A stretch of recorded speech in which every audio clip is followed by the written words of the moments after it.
business license for their nonprofit organizations inside the city limits. And it charges $10 processing fee, which is well within reach, but that lets us know who's here. And it requires nonprofits to also comply with local, state, and federal regulations before they can be issued a business license. And I would recommend we adopt an ordinance such as that.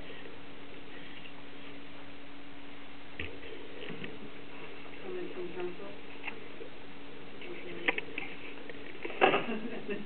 Just because other cities do it, not entirely comfortable with it. Are we aware of any state precedent or federal precedent on the legalities of requiring licensing for religious organizations?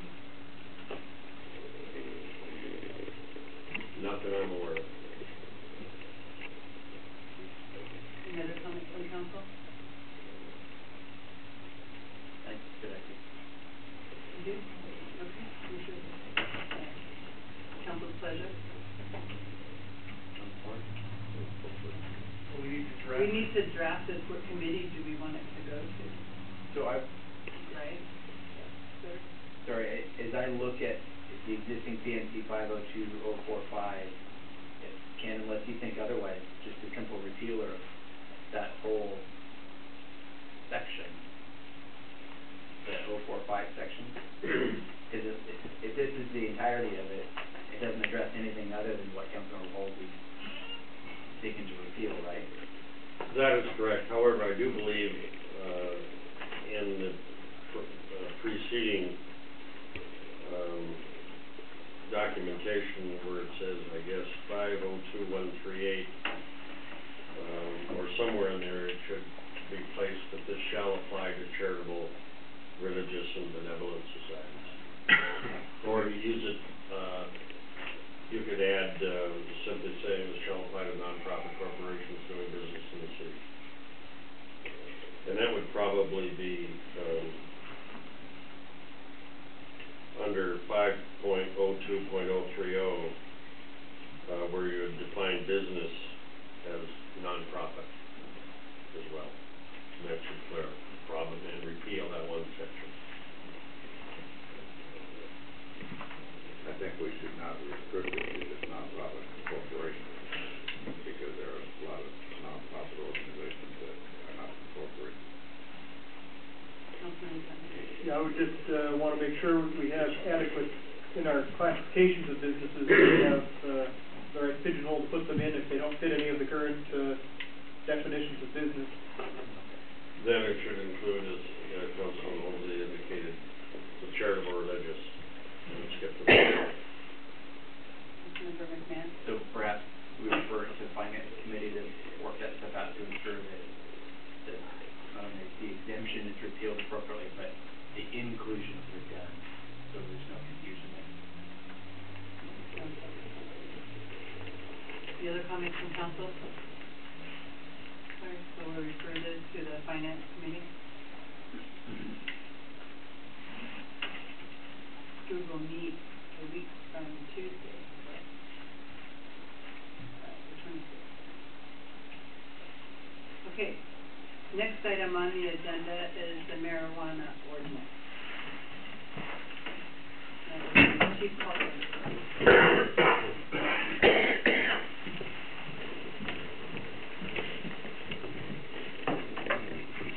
This came about because we received a complaint of marijuana being sold on Stewart Avenue, and Ken Barnett and Lieutenant Massey went into the store and observed what was going on, and so that led to us contacting DEA, and as you all know, the state law and federal law are conflicting.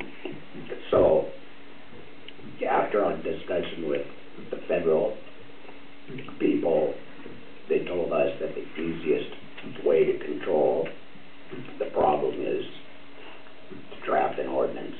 And several cities have done that. And so I was in the process, and then Paula called me today by committee to prepare the same type of ordinance. So what we've done is, Paul has now got the lead, and I'm gonna support her, and we don't have any ordinance to propose to council now, but that's where we are with it. Councilmember Costello. Do you know what committee? Planning Commission? Planning Commission has Oh. a work plan that was developed with the reinstatement of the moratorium. The work plan should have been included. So, at this point, we're modifying, an existing ordinance using Auburn as a model. And, substituting our code to include also the police sections of the code, not just land use. But there are a couple of updates that we need to do, so John and I can work together on those things. Councilmember Putnam. My one concern on this is if I were an opponent of these laws, I would be looking around for a test case in a city that had lousy insurance that didn't cover their cost of defense, so that when they passed this ordinance, I could sue them, they'd have to pay their own defense and lose. And I'd hate to paint an even larger target on our backs. Any other comments from council?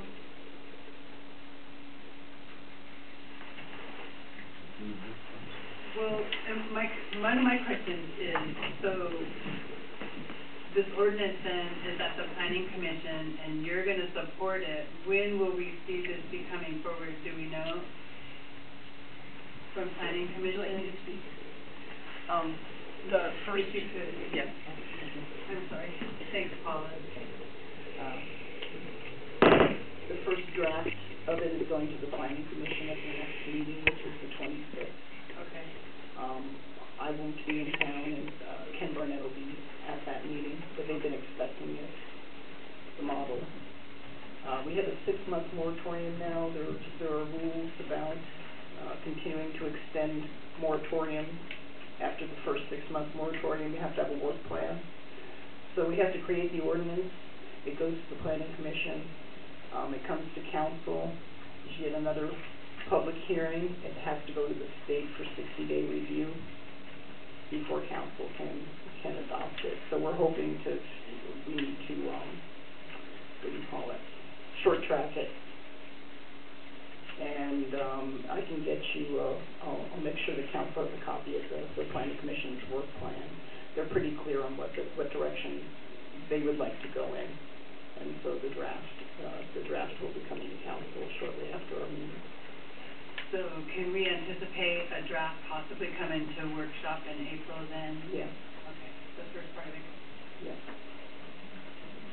Other questions? In fact, I can get the model to people. Right now I have models. Auburn is one I'm using. Sumner is very similar. And Edgewood also has an ordinance, but it affects the land use code, so we've got to make sure that we're consistent with how our code is set up. Okay. Okay, thank you.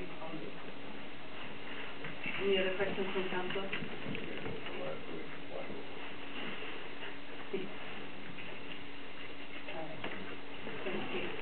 All right, so we're looking forward to seeing that come through the next workshop. Okay, next item on the agenda is discussion regarding council procedure. Last Friday, I had a meeting with our interim city clerk, and these are some things that she had brought up, and since she is not here to discuss them, I asked her to put some things in writing so that I wouldn't be speaking on her behalf, and that we could have a discussion regarding some of these procedures. One of them was a roll call as far as voice voting. She thought we could just raise our hand, and another one was whether the city attorney should be sitting at the dais. And these are some of the ideas. You have it in your packet. Open that up for discussion. I guess 2 thoughts that I would like to put out there to start. Well, I'll just let council start. Any questions or comments from council? Councilman Putnam. On the question of roll call versus voice voting, we have gotten in the habit of doing a roll call on just about everything, and that's not what our rules of procedure call for, and, it's not what we used to do. So I would certainly be happy going back to, voice vote on procedural matters, saving the roll call for where it's actually required for adoption of ordinances and passing resolutions and things like that, and leave the administrative motions to be a voice vote. Any other comments regarding? Councilmember Jones? I talked to Councilmember Steiger about this, and he was concerned that on some, like we were talking about with the, ordinances and resolutions, that we have a acknowledgement by each council member, verbal acknowledgement, so that, there's a recognition on record of that, council member's, vote for that position. So that was one of his concerns. Okay. Councilmember Walker? It was also done, if I remember correctly, because we had an issue where council members weren't voting either way, and there was no record of it, which is why we put it in the rules and procedures. I agree with Josh, though, it's gotten really, everything is done via individual vote, whereas it was, I think, originally written as, it was ordinances and resolutions, and that was it, everything else was done by, Correct. group vote. Councilmember McMahon?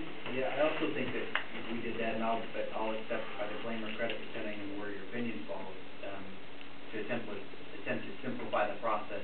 If you remember, the first couple of months of meetings this year, with a new mayor learning the parliamentary process, that was a suggestion that I had of, let's not worry about voice votes versus roll call votes.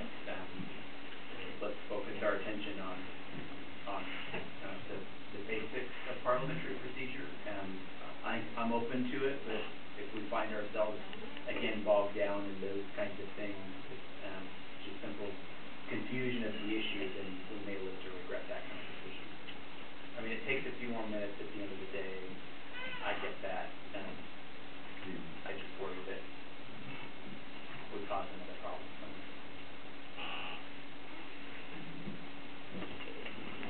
So, well, and I'm agreement. I think I'd rather have the voice vote where we have the roll call or whatever, it's recorded on the tape, there's no question, there's been some questions about minutes in the past, and we were able to go back to the tape and refer to the tape. So I think the way we have our proceedings, or doing our process per our procedures, we just continue on.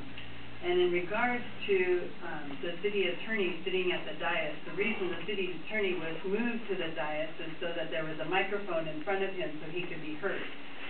So it's my opinion that the city attorney stay at the dais so he can be heard when we ask him questions and not have to keep going to the podium. He's got a microphone in front of him and he can be heard when as the meeting moves along. Councilmember Jones, and then Putnam. I do, have a bit of an issue with the statement being made, item 3, or the way it was, written.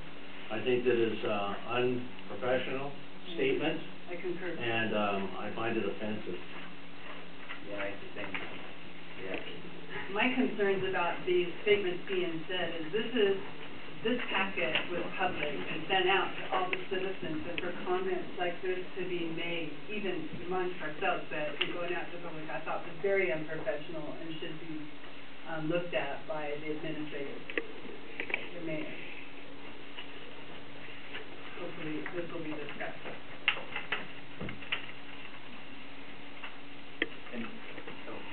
Go ahead, Councilmember Putnam. Yeah, on the subject of the microphones, that does bring up that, our sound system in here is, woefully inadequate. We don't even have enough microphones for council, let alone for staff. And that has caused problems for people in the audience and for people at the dais.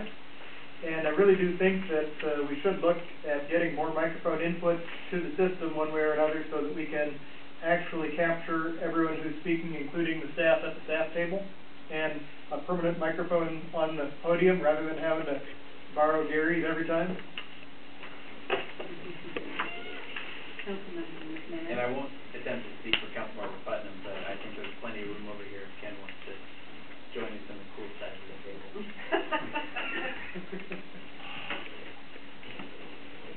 I wasn't talking about yours. Councilmember Walker. I wouldn't imagine. I think we've looked at getting additional microphones, but the sound system it's old enough to where it's not something that we can add, but maybe if we take this to the next technology committee meeting, we can look at, the possibility of getting, upgrading our system. I was wondering if there's any place in the capital, like anywhere we can. We could look for grants. There you go. But a portable system would be nice, because at the time we've had to move to, the gym, we borrow VRFA's system. Their system's a portable system, so it's just a bigger pain to go get it than it would be to have our own. There's gotta be something, And perhaps the technology committee could look at the way the new sound system might accommodate your facility. We can include that. We can capture that, because I won't remember. We don't have anything on the books right now. We're still waiting, I think, on the website stuff. I think whatever system we go to should include a continuous loop system, where those of us with hearing aids, most modern hearing aids, can pick up the loop. so that would be something for the technology committee to consider. We've also, Betty and I have talked about either record cameras, or I know you all get the Granicus emails. I get them, at least the spam type blanket emails, but there's a lot of systems out there that are recorded and will post directly to the website. There's all kinds of hosting options, so something we can look at as an inclusive system. At least the 20th century. There you go. Okay, any other, so I guess, what I'm concluding from our discussion here is to continue business as usual.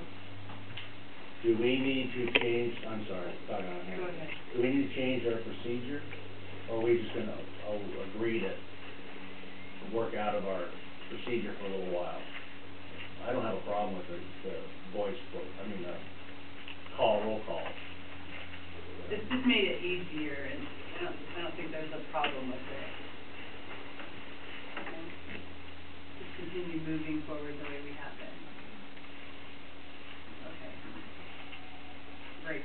All right. Next item on the agenda is a discussion regarding the city clerk position. So I had asked, the city clerk, when we met on Friday, I told her that council was curious as to whether there was a contract in place or what we were paying her, and she has provided you with her answer in your packet. And so, I don't know if it made sense to you. Councilmember Jones? The question I have is for the mayor's son. Do you have a letter of employment, even on an interim basis, with Ms. Paul? Have you hired her? Do you have a piece of paper that says you hired her? Do we have a piece of paper? I think I made a piece of paper. Is this on file? I don't know if it's been signed or not. I can find out. I signed it. But I don't know if she signed it. So I guess the question I'm leading up to is the fact that the city clerk position is an appointed position and requires approval by council. And if you have hired her as an interim city clerk, I did. then she needs to be presented to the council for approval, as well as any contract for that interim time of employment. How much are we paying her? How long is her employment period? And that portion of it. And I have, to date, have seen nothing. We talked about this last week, and I asked her to do that, and she's not here this week, but at the next meeting, I think she'll have all the data. well, I'm gonna run with this a little bit. Go ahead. In her letter, her memo, she refers that she will be paid, should the successful candidate be from those submitting applications, I will be paid as an employee back to March 11th. One, she's saying, on one hand, she's not gonna take any money, which I think that's probably illegal. We hire an employee, we need to pay an employee. And if she says if she applies for the job and doesn't get the job, then she's going to charge us back to March 11th at a rate based upon her contract status. But again, if we have her as an employee, she needs to have an approved legal contract with the city for her employment from day one. So the fact that she's been working from March 11th, we need to have a contract in front of this council. I asked her to do that, and you'll have the contract and the papers when she gets back. She'll work on it. She only had about 3 or 4 days here. Well, then I guess at that point, then, till then, she's not a city employee, and as such, she can't work as a city clerk. We haven't approved her. We don't have a contract approving her. Right. Yeah. Only because I remember the workshop where he reported that she was gonna be coming to work, and you had said she needs to be approved by council, and Leanne had said not as an interim. And so there's confusion there, and that's why it's not on the agenda today to move forward. Well, So, Go ahead.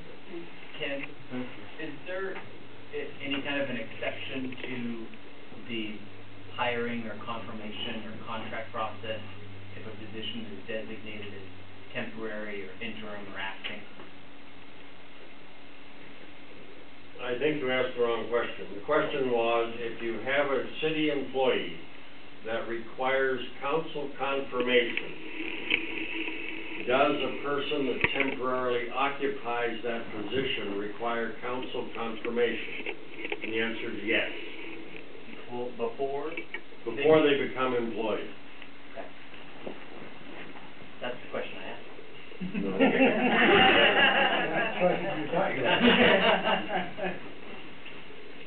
What should have happened is, she should have been brought before the council, should have been proved temporarily, her contract rate should have been hired, and advertising for the new city clerk should have occurred. It did not. The advertising part.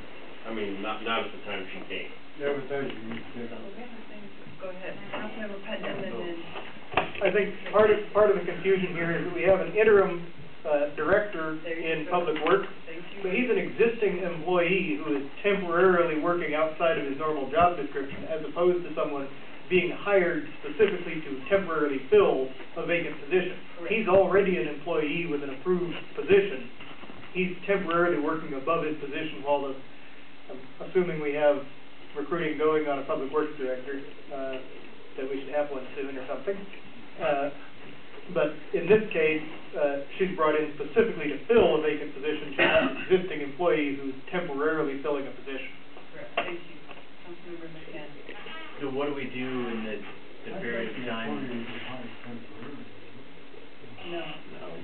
What do we No, and I don't think What do we do in the period of time that Ms. Paul has been here, has been asked to perform duties as a city clerk, has been given access to city clerk files?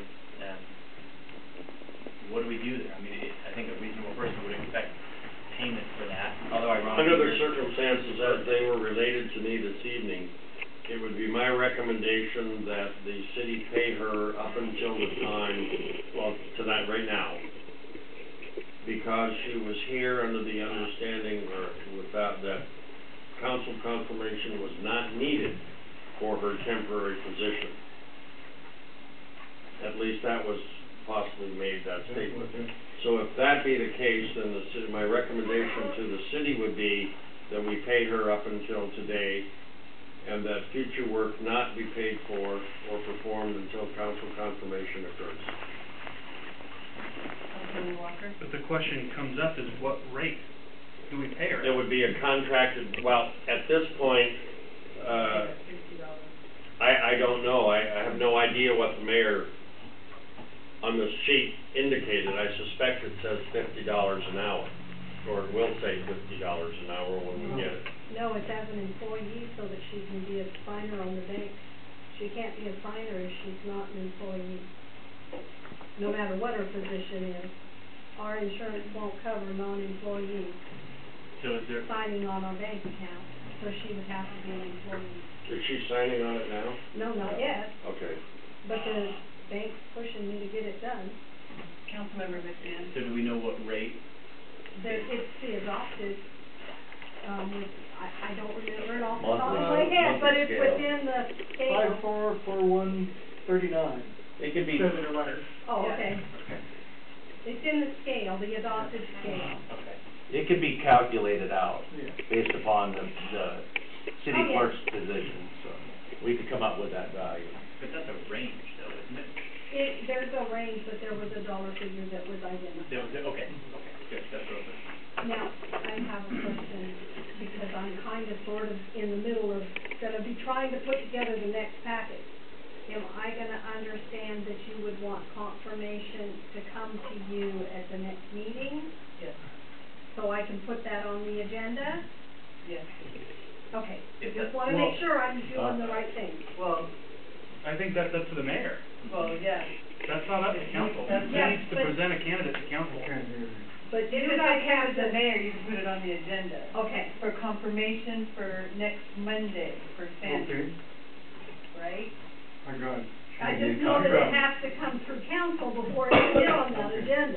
So Councilmember. Temporary at this point, because we're advertising through the end of the month, would have to be temporary.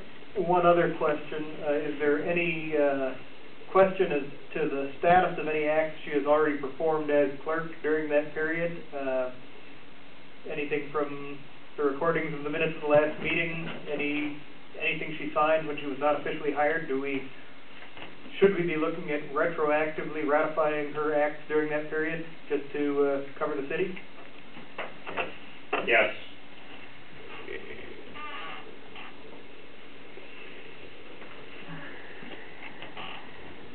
Councilmember McCann. Betty, the process for soliciting and reviewing applications for the permanent position, has Ms. Paul been involved in that? No. We are holding all of the applications in the finance office because she's indicated that she's going to apply for the position, therefore she cannot be involved in the selection process. So, There would be a conflict. because that was one of the things that I picked up from her letter that's in our packet, is that she notes how many applications have already been received, which I was surprised. We've only got one. Yeah, I'm just surprised that she knew that as an There applicant. was one application, only because that was before she said she was going to apply.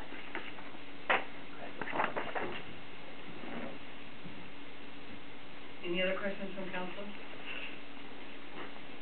So, Mr. Mayor, we're asking, when you bring her forward for confirmation, At the next meeting.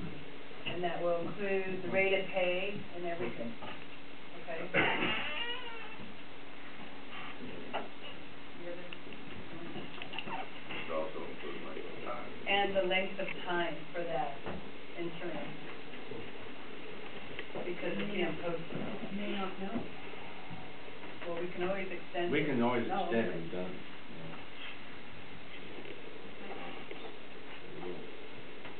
Councilmember Walker? It's not on this topic, but I'm curious, do we want to add the executive session to this meeting so we can discuss? I think we should, I was wondering if we should do that. Because there's no executive session on that agenda, and I know we can't have stuff. We can't add it to the next one, and so with council's pleasure, I'd like to suspend the rules. All in favor? That was perfect. That's exactly the way you're supposed to do it. The roll call vote. We can't really vote during workshops, all you have to do is request a meeting. I know, but we kinda didn't put it on the agenda, and I don't know, it's kinda crazy. Councilmember McCann. So can I ask the purpose of that executive session? It would be regarding whistleblower. We discussed the need for it last, in in our executive session last week, discussing it prior to, if we don't need it, we don't need it, but we need to do it before we adjourn. For the hiring of the company? Yep. So this would be, Ken, to review qualifications for, well, it wouldn't be public employment. I'm just wondering if there's an actual exemption for that. I'm not sure what is necessary, actually. They were very good in their presentation. I'm just kind of I'm just concerned about her comment that might come out, you know, that okay. Although, we're looking it up.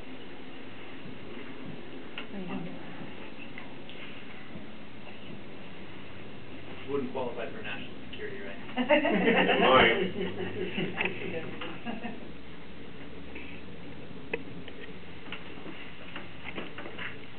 We're in trouble if we have anything to do about national security. So here's one, to review negotiations on the performance of publicly bid contracts when public knowledge regarding such consideration would cause a likelihood of increased costs. We did not publicly bid. Oh. Evaluate compliance.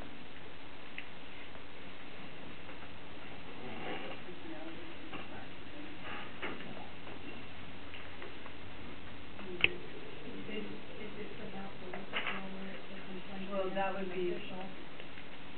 Against the public employee, right? Yeah, or Yeah, but official. this isn't actually to consider the complaint, Oh, it's to okay. consider who we hire to investigate the complaint. A for effort, though. Yeah. I can't find one. Ken, do you wanna look to see if? No, I find it difficult. I know the public contract was